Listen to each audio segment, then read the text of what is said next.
That same night, and maybe even that very same moment, something amazing was happening behind their backs.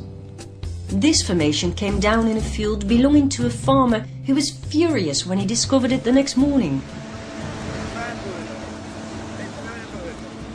In German, in Austrian, in whatever language you like in the world, it's landed.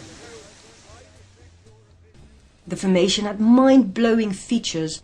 The plants, for instance, had been laid down across and on top of each other, which gave the formation the appearance of a woven basket. Nevertheless, the angry farmer was convinced it was made by people. Cursing the vandals who had trespassed his property and ruined his crop, he kept everybody at a distance, as one of his farm hands cut out the beautiful glyph.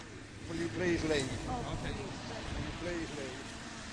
The very next day, crop circle researchers Mark Fussell and Stuart Dyke visited the field to document on video footage the sad remnants.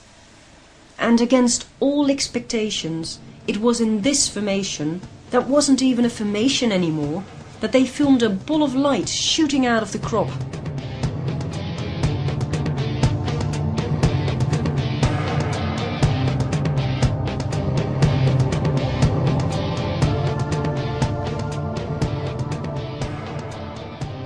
It's astonishing to see the similarity between this light and one filmed by Bert Janssen, producer of this video, inside the Martincell Hill Formation of 2000.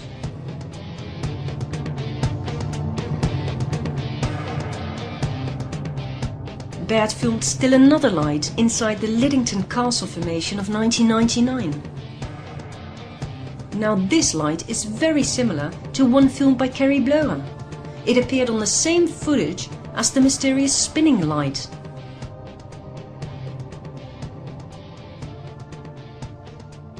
What we are dealing with here is more than a coincidental relationship between these lights and crop formations.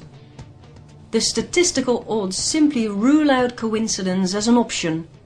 At this point, it's irrefutable that there's a definite relationship between the crop circles and the lights. Let's, for example, take a look at the Barbary Castle case. In the summer of 2000, something strange appeared in a field below Barbary Castle. Standing on top of the ancient hill fort, people were amazed to see a dark shape in the crop. This, however, was not a crop formation as we know them. The plants were still standing straight, but they were 15 to 20 centimeters taller than the other plants in the field. In order to understand what had happened, we have to go back to the year before. On July the 23rd, 1999, this magnificent formation appeared on exactly the same spot.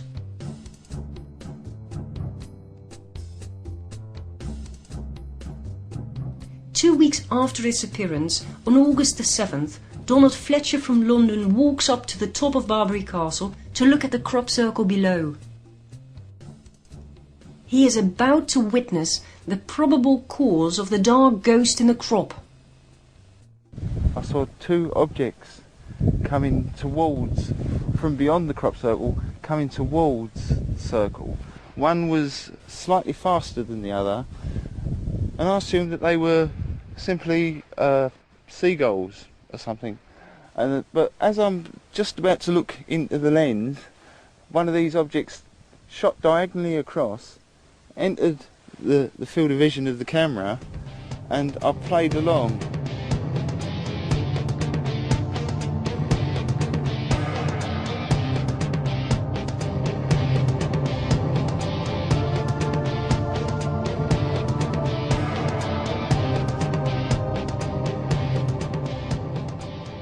The speed with which the light accelerates is so high, he can hardly follow it with his camera. This outrageous acceleration is also a clear feature of the lights filmed by John Smith.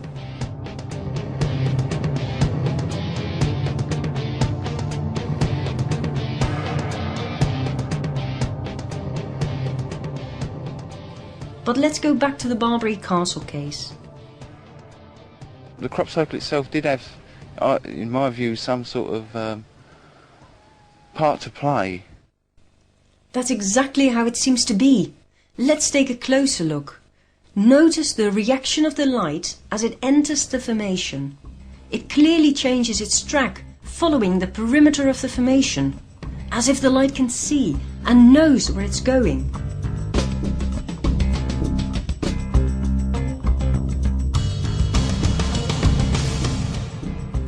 So many lights are seen near crop formations. So many lights are filmed near crop formations. The connection between the two is so obvious. But what is the exact nature of this connection?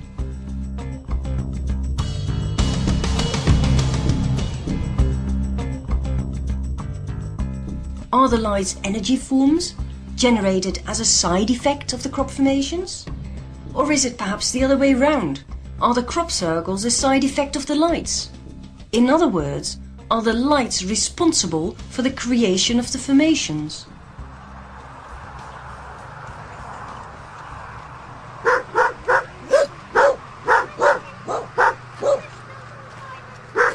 Just before dusk, there was a large flash of light.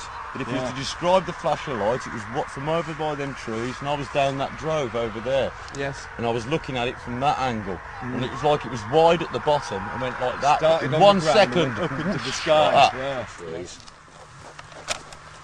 And the light was sort of like that. And it seemed to go right up, didn't it, Fish? Yeah, and I don't know if there was a bright I part. don't know how I can describe its shape like that. It was only a second, like, you know, and that was it. And then we carried on with the party right here on the wagons. And we got up the next morning, that crop circle was in the field. No matter how hard it might be to grasp that lights actually make these patterns in the crop, there are indeed indications that point in this direction. Several eyewitnesses claim to have seen lights actually making crop circles. One of them is Dutchman Robert van den Broeke. Robert has seen many balls of light on numerous occasions. One time, the lights even left traces of singeing and soot on the window frames of his house.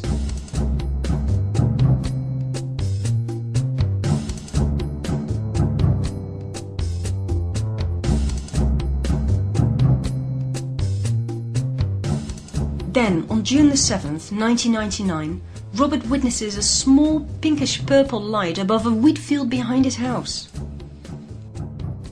He watches as the light turns into a large disc-shaped object, which appears to transmit some sort of energy release onto the crop.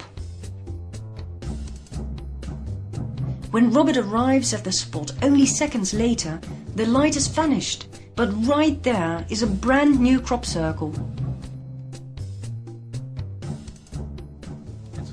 Een beetje van een geknetter in het gewas. En He later stated that the downed crop was very hot.